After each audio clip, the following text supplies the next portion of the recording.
இன்றே டவுன்லோட் செய்து உங்கள் ஃபேவரட் ஷோக்களை என்ஜாய் பண்ணுங்க. அம்மா எங்கம்மா போனீங்க?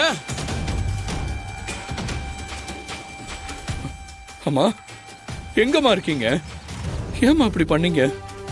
இவ்வளவு நேரமும் நீங்க கோயில்ல தான் இருந்திருக்கீங்க. அதை யாரோ ஒரு பொண்ணு ஃபோன் பண்ணி என்கிட்ட சொல்றாங்க. ஆனா நீங்க உங்க பையன் கிட்ட ஹாஸ்பிட்டல் இருக்கிறதா மாத்தி சொல்லிருக்கீங்க.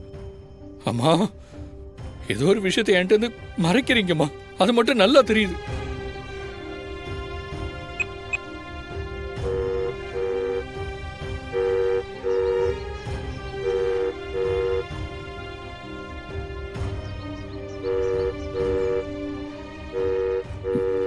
அம்மா ப்ளீஸ்மா ப்ளீஸ்மா ஃபோன் எடுங்கம்மா. அம்மா எதுனாலும் பேசிக்கலாமா? இப்படி பண்ணா எப்படிமா? தயவு செஞ்சு ஃபோன் எடுங்கம்மா.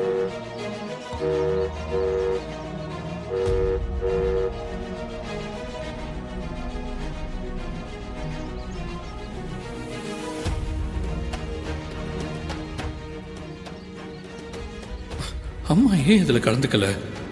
தாத்தாவுக்கு இதை பத்தி தெரிஞ்சிருந்தா கண்டிப்பா என்கிட்ட சொல்லியிருப்பாரு. அப்ப அவருக்கும் தெரியல, யாருக்கு தான் தெரியும்?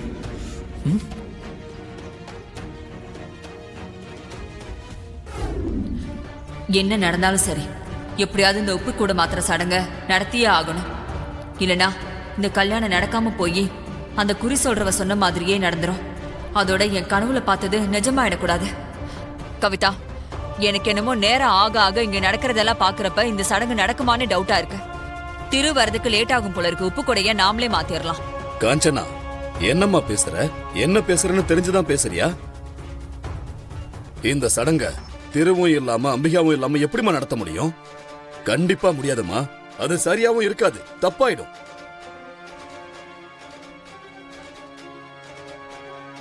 இன்னும் கொஞ்ச நேரம் வெயிட் பண்ணி பாப்போம். கண்டிப்பா திரு வருவான். அந்த மகா வேற இந்த கோவிலையே தான் சுத்தி சுத்தி வந்துட்டு இருக்கா. அவ இருக்கிற வரைக்கும் இந்த உப்பு கூட மாத்துறதே நடக்காது. நம்ம ஏதாவது பண்ணி ஆகணும். கவிதா, ஒரு நிமிஷம் இரு, நான் வந்துடுறேன். திரு வந்துட்டானே எனக்கு உடனே கால் பண்ணு. சரிக்கா.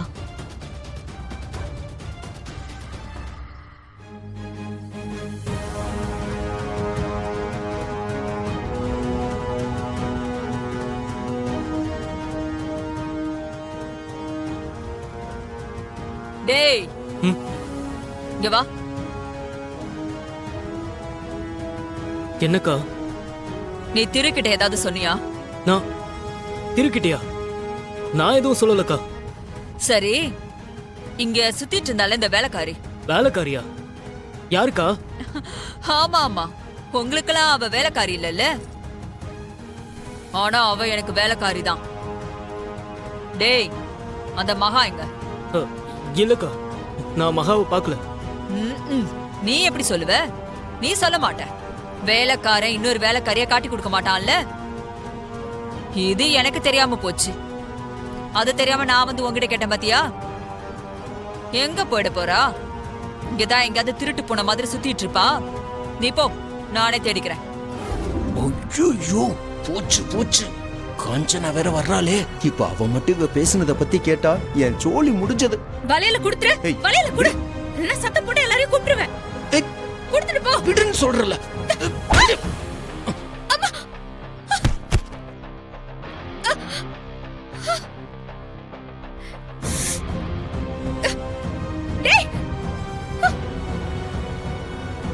ஐயோ, திருட எங்கேயோ ஓடி போயிட்டானே.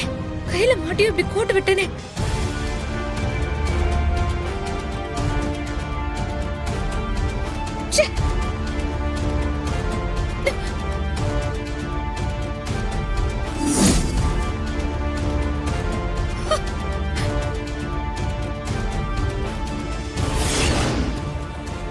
மேடம். ஏய், இன்னும் இங்க என்னடி பண்ணிட்டு இருக்க? உனக்கெல்லாம் ஒரு தடவை சொன்னா புரியாது.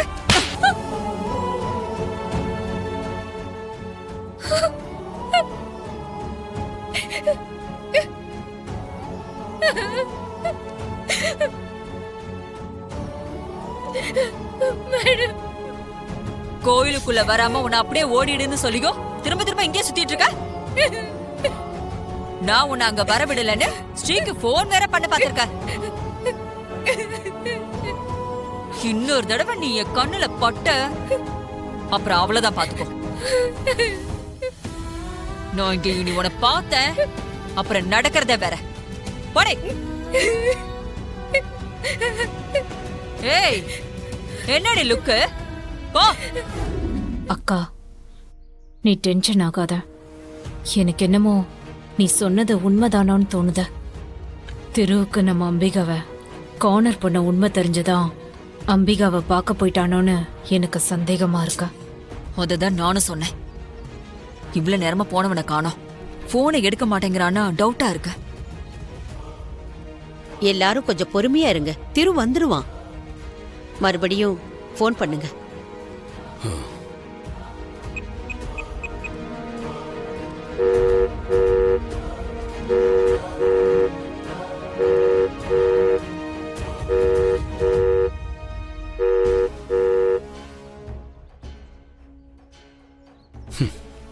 ஸ்ரீ, எங்க யார் போனையும் அவன் எடுக்கல. இந்தா, நீ வேணா ட்ரை பண்ணி பாரு.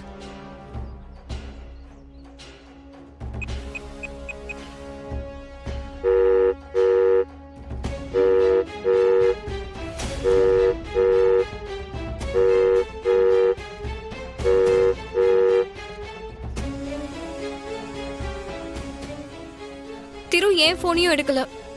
யாரு போனை எடுக்கலனாலும் ஏன் போனை எடுக்காம இருக்கவே மாட்டான். உண்மையை சொல்லுங்க. இங்க ஏதோ ஒண்ணு நடந்திருக்கு. நீங்க எல்லாரும் என்கிட்ட இருந்து மறைக்கிறீங்க. அது மட்டும் எனக்கு புரியுது. ஸ்ரீ, இருக்கிற டென்ஷன்ல நீ வேற ஏதாவது பேசிட்டு இருக்காத. என்ன நடக்குது? உப்பு மாத்திர சடங்கு தான் நடக்குது. அது திருவால நடக்காம இருக்கு, அவ்வளவுதான். ஆமா ஸ்ரீ. ச்சே, திரு எங்க தான் போயிருக்கான்? இப்ப நான் கேட்ட எல்லா கேள்விக்கும் உங்ககிட்ட பதில் இருக்கு. ஆனா அதை உங்களால சொல்ல முடியாது. கொஞ்ச நேரத்துக்கு முன்னாடி நான் உங்களுக்கு ஃபோன் பண்ணப்ப எனக்கு உடம்பு சரியில்லை, ஹாஸ்பிட்டல் போயிட்டேன்னு சொன்னப்ப நீங்க கோயில்ல தான் இருந்திருக்கீங்க. அது யாருன்னே தெரியாத ஒருத்தி சாமி மாதிரி எனக்கு ஃபோன் பண்ணி சொன்னாமா.